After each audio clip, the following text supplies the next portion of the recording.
Hello everyone. Today we are going to start chapter number 2, 5 years plan in India, goals and achievements of Indian economy chapter. In this chapter we learn about what is economic system, economic planning क्या होती है, economic system क्या होता है और हम कब से economic planning कब सेटअप हुआ और कब हम कौन सी प्लानिंग कर चुके हैं, कौन सी प्लानिंग होती है। अगर मैं आपको बताऊं तो पहली बात आती है इकोनॉमिक सिस्टम क्या होता है। इकोनॉमिक सिस्टम एक ऐसा अरेंजमेंट होता है जिसमें हम सॉल्व करते हैं अपनी सेंट्रल प्रॉब्लम्स को। अगर याद दिला दें तो 11th क्लास में आपने सेंट्रल प्रॉब्लम पढ़ी थी, what to produce, how to produce, for whom to produce. किस तरह से इन प्रॉब्लम्स को हम सॉल्व कर सकते हैं, वो चीज़ें होती हैं आपकी इकोनॉमिक सिस्टम में। अब इकोनॉमिक प्लानिंग क्या है, इस तरह से एक जो आपकी हायर अथॉरिटी होती है एक टारगेट सेट करती है जिसे हमें एक स्पेसिफिक टाइम में अचीव करना होता है। It refers to a system under which an central authority defines a set of targets to be achieve with a specific period of time. एक पीरियड ऑफ टाइम में जो हमें एक टारगेट को अचीव करना होता है उसे हम क्या कहते हैं, इकोनॉमिक प्लानिंग कहते हैं। तो economic planning means utilising the economic resources in different development activity in according to with national priorities. इस तरह से काम करे कि वो देश हित में आपका काम चले। अगर हम बताएं तो planning history of economic planning क्या है, तो in the India the idea of economic planning become a reality with the setting up of planning commission इन 1950। याद रखें प्लानिंग कमीशन कब सेटअप हुआ था, 1950 में, और फर्स्ट प्लानिंग हुई थी 1951 में। और अब हम कौन सी प्लानिंग में, हम 12 प्लानिंग कंप्लीट कर चुके हैं। अपनी जो प्लानिंग थी वो 2012 और 2017 की थी। मीन लास्ट प्लानिंग हमने 2012-2017 के बीच में करी और कौन सी प्लानिंग थी, 12th को हम कंप्लीट कर चुके हैं। तो पहले जो इसका नाम था वो प्लानिंग कमीशन था, मगर अब वो अबॉलिश हो चुका है। उसका नाम अब नीति आयोग है, जो अब फरवरी 2015 में करा गया। नीति आयोग का काम ये है कि वो ऐसी आपकी एक्टिविटीज़ को बनाए जिससे आपकी जीडीपी ग्रोथ ज़्यादा बढ़ सके। तो हिस्ट्री को पढ़ते हैं। हिस्ट्री के अंदर क्या है, it refers to the idea of economic planning in India. The idea of economic planning become a reality with the setting up of planning commission. जब प्लानिंग कमीशन सेटअप हुआ इंडिया के अंदर 1950 में under the chairmanship of professor PC Mahalanobis. अगर आपसे पूछा जाए तो चेयरमैनशिप प्राइम मिनिस्टर की भी होती है इसमें। प्राइम मिनिस्टर आपकी first prime minister Jawaharlal Nehru थे इसमें। It is important to be note that planning commission has now been abolish. Planning commission अब खत्म हो चुका है। In February 2015 it has been replaced by NITI Aayog. अब इसका नाम क्या है, नीति आयोग है। The role of NITI Aayog is to make such policies that accelerate the pace of growth, GDP growth. तो ये चीज़ें किसमें आती है, आपकी इकोनॉमिक प्लानिंग के अंदर आती हैं। नेक्स्ट पॉइंट आता है आपका डायरेक्टिव प्लानिंग और कॉम्प्रिहेंसिव प्लानिंग। ज़रा शॉर्ट में समझते हैं। हमारी 3 इकोनॉमी होती है, एक होती है market economy, central planned economy और मिक्स्ड इकोनॉमी। मार्केट इकोनॉमी में जो गवर्नमेंट जो होती है बस वो डायरेक्ट कर चली जाती है कि ये रूल्स और रेगुलेशंस है, अपने हिसाब से हमें सब कुछ करना होता है। वो आता है आपका डायरेक्टिव प्लानिंग में। और जहाँ गवर्नमेंट खुद सारा काम करवाए, सोशलिस्ट और आपकी जो मिक्स्ड इकोनॉमी है वो आती है कॉम्प्रिहेंसिव प्लानिंग में। दोबारा समझिए, प्लानिंग में डायरेक्टिव और कॉम्प्रिहेंसिव में क्या फ़र्क है। जब गवर्नमेंट इंटरफेरेंस करे सारे काम में, दैट इज़ कॉम्प्रिहेंसिव। जब गवर्नमेंट सिर्फ बात बता के चली जाए और बाकी वो कोई भी डिस्टर्बेंस क्रिएट नहीं करती, वो क्या है, आपका डायरेक्टिव है। डायरेक्टिव को देखिए, it refers to a system under which the government of the country does not interfere in the planning in introducing just to direct the force of supply and demand so that the system does not go way out from the state of equilibrium. कोई भी equilibrium में changes ना हो, वो आपका directive planning के अंदर होता है। नेक्स्ट आपका आता है इसके अंदर comprehensive planning. It refers to a system in which the government herself participate in the process of growth and development. It is pursued in socialist economy. किसके अंदर परस्यूड होता है, आपका सोशलिस्ट इकोनॉमी के अंदर परस्यूड होता है, as well as in the mixed economy. किसके अंदर होता है, मिक्स्ड इकोनॉमी के अंदर होता है। फिर सेंट्रल प्रॉब्लम है आपकी इकोनॉमी की, what to produce, how to produce, for whom to produce. What to produce में आपके 2 गुड्स होते हैं, कंज्यूमर गुड्स और कैपिटल गुड्स।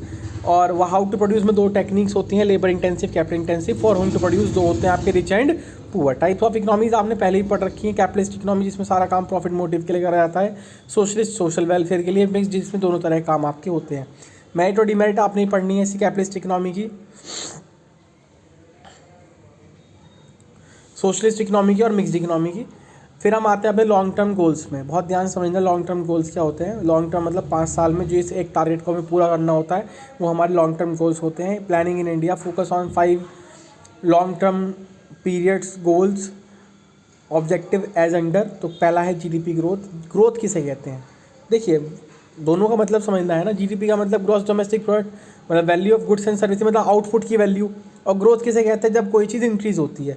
तो growth refers to increase in the output capacity to produce the output, country capacity to produce the output of goods and services within the country. Growth उसे कहा जाता है जब आपकी country capacity बढ़ती है किसी भी चीज़ को बनाने की कंट्री के अंदर। Increase in GDP implies increase in the level of output in the economy. GDP बढ़ती है जिसका मतलब क्या है, आउटपुट भी बढ़ता है आपका इकोनॉमी के अंदर। और एक चीज़ और ध्यान रखना, जब आउटपुट आपका कंटिन्यू ग्रोथ में बढ़ता रहे उसे हम इकोनॉमिक ग्रोथ भी कहते हैं। नेक्स्ट पेज पे देख लीजिए, when there is increase in the flow of output means goods and services remain consistent for a long period of time, that is called economic growth. तो आप कह सकते हैं GDP growth leads to economic growth. दो तरीके हैं GDP growth को बढ़ाने के, discovering more and more resources in the country that increases the resources base of the country. नए से नए रिसोर्सेज को डिस्कवर करो जिससे रिसोर्सेज बेस स्ट्रॉन्ग हो जाए हमारा। नई नई टेक्नोलॉजी यूज़ करो जिससे प्रोडक्टिविटी ज़्यादा हो और पर कॉस्ट जो आउटपुट है वो भी आपकी सही रहे। नेक्स्ट आपका फुल एम्प्लॉयमेंट आता है। तो फुल एम्प्लॉयमेंट आपको बताइए जितने लोग आपके पास हैं उन सबके पास काम हो, that is full employment.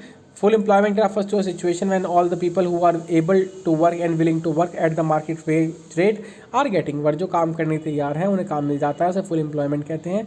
Social objective of planning, क्या है इसका objective, more and more people participate in the process of growth. ज़्यादा से ज़्यादा लोग ध्यान देंगे इस चीज़ में। Benefit of growth must be shared across wider section of the society, इससे सबको फ़ायदा बहुत ही होगा। अब इक्विटी क्या होता है? इक्विटी का मतलब होता है समानता। अगर हम बात करें तो हर पर्सन बेसिक नीड्स पूरी कर पाए। पहले जो बेसिक नीड्स थी वो रोटी कपड़ा और मकान थी, फूड क्लॉथ एंड शेल्टर।